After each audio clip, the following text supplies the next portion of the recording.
নাকের ভিতরে তোর বাড়ির রান্নার গোশতের গ্রান পৌঁছার আগে তা গরিবের বাড়িতে গোশত 3/1 পৌঁছে দাও। কোরবানির গোশত 3 ভাগ করার নাকি নিয়ম নেই, কিভাবে বন্টন করা সবচেয়ে উত্তম? 3 ভাগ করার যেহেতু ফরজ না, ওয়াজিব না, আবশ্যক না, অতএব আপনি জোর করে তার কাছ থেকে নিবেন না, এটা হলো মূল বিষয়।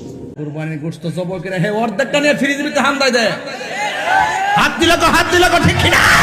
আবার কিতা করে জানেননি, গরুর গোশত সুন্দর করে খা, গরিবে বাইতে আইবার আগে গরুর গোশত খাইয়া সাদা একটা লুঙ্গি পইরা ফেটটা বাইট কইরা গামছাটা কোমর মধ্যে গামছাটা বাইন্দা হে সড়ক দিয়ে আড়ে অতর হিলেল ডে লয়া ক তারা খাই কাট না খাইয়া বইলা লাই। তার নাম কোরবানি, গোশত খাইবার লেগে রে হ্যাঁ, খাই আবার স্ট্যাটাস দে পিয়াজ দিয়ে খাইয়া, ও কি মজা লাগে রে। হ্যাঁ, গরু কেনার পর আবার ফেসবুকে স্ট্যাটাস দেয়, কেমন হলো, দাম কত হতে পারে। ফেসবুকের ভিতরে যখন লেখে দাম কত হতে পারে, গরিবে কি ফেসবুক চালাই না? সে যখন দেখে এই বড় লোকের টাকা দিয়ে গরুটা কিনছে, আহারে সে খাবে, আমি কি খাবো না? আমাকে তো আল্লাহ তৌফিক দেয় নাই, আফসোস করে না অনেক সময়, আহারে এ মুখের বাড়ি গ্রামটা নাকে আইসা পড়ছে, গরিবের নাকে আইসা পড়ছে, আহারে হ্যাঁ খাইয়া ফেলাইছে, আমার খবরটা লইলো না। এমন লোক কি সমাজে আছে না? এই জন্য গরিবের নাকের ভিতরে তোর বাড়ির রান্নার গোশতের গ্রান পৌঁছার আগে তা গরিবের বাড়িতে গোশত 3/1 পৌঁছে দাও। ঠিক না বলেন?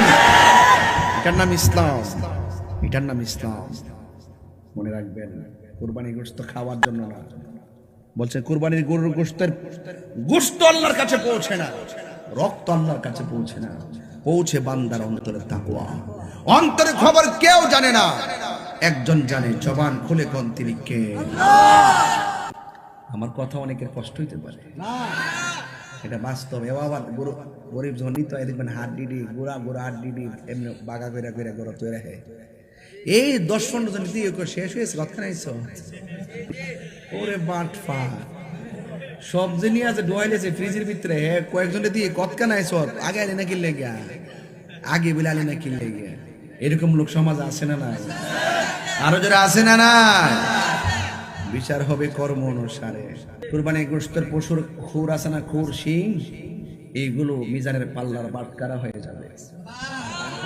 এই জন্য পশুটার মায়া কেনা। আবার অনেক সময় গোশত কোরবানি গোশত এই কোরবানির পশু কেনার পরে গোশত মাপা হারে কম হয়েছে রে, এই আফসোস করবেন না, এই আফসোস করবেন না, মনে থাকবে ইনশাআল্লাহ। কে বলেছে কোরবানি গোশত 3 ভাগ করার নিয়ম নেই?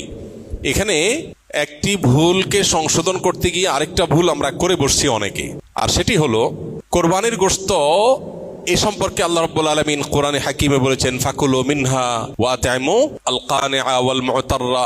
কোরবানি গোশত নিজেরা খাবে এবং সেই সাথে নিজের আত্মীয় স্বজন, প্রতিবেশী, বন্ধু বান্ধব, আপনজন তাদেরকে খাওয়াবে, আরেক ভাগ গরিব দুঃখী অভাবী মানুষদেরকে দিবে, অর্থাৎ 3 ভাগে ভাগ করবে। এটা মুস্তাহাব, ভালো।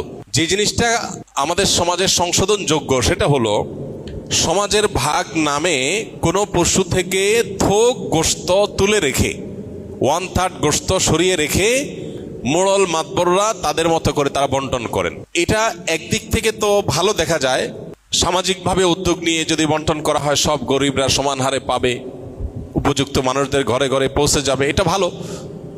এটা আসলেই ভালো তখন যদি শরিকদের কারোর কোনো আপত্তি না থাকে, সবাই যদি বলে হ্যাঁ ঠিক আছে, এটা খুব সুন্দর পদ্ধতি, আমাদের সবার কোনো দায় দাবি নাই, সবার তরফ থেকে একটা গরুতে 7 ভাগে কোরবানি দেওয়া যায়, 7 ভাগ থেকে বা যে কয় ভাগে আছে সবার তরফ থেকে টোটাল গোশতের 3/1 রেখে এলাকাতে দায়িত্বশীল যারা আছেন, মুরব্বী যারা আছেন, গণ্যমান্য যারা আছেন, তাদের অধীনে ওলামা ইকরাম, ইমাম সাহেবদের মাধ্যমে পুরো এলাকাতে গরিবদের মধ্যে বন্টন করা হোক, আমাদের আপত্তি নেই। কারো যদি আপত্তি না থাকে কোনো অসুবিধা নেই, এটা ঠিক আছে। যেহেতু এই জাতীয় ক্ষেত্রে একজন মানুষ তার নিজস্ব কোনো আত্মীয় আছে, গরিব আছে দূরে, তাকে একটু বেশি করে দিবে বা তার মতো করে সে একটু বন্টন করবে, এই বিষয়গুলোর সুযোগ যেহেতু থাকে না ওই সমাজের ভাগ আলাদা করে তুলে ফেলার কারণে, এই জন্য এই বিষয়টা যদি কোনো শরিকদের কারোর আপত্তি থাকে তাহলে এটা উচিত না, তাহলে সেক্ষেত্রে তার হক নষ্ট হবে। কারণ কারোর কোরবানি গোশত তিনি কি করবেন না করবেন, তাছাড়া 3 ভাগ করার যেহেতু ফরজ না, ওয়াজিব না, আবশ্যক না, অতএব আপনি জোর করে তার কাছ থেকে নিবেন না, এটা হলো মূল বিষয়।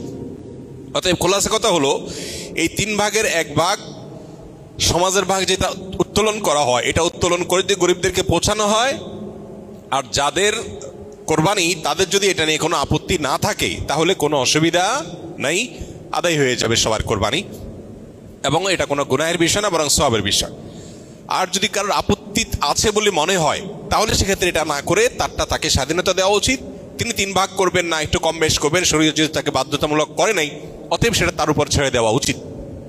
কিন্তু 3 ভাগ করে কিছুটা নিজে খাওয়া, কিছুটা আত্মীয় স্বজন, কিছুটা গরিব দুঃখীকে দেওয়া, এটা মুস্তাহাব, এটা ভালো, এটা করা উচিত।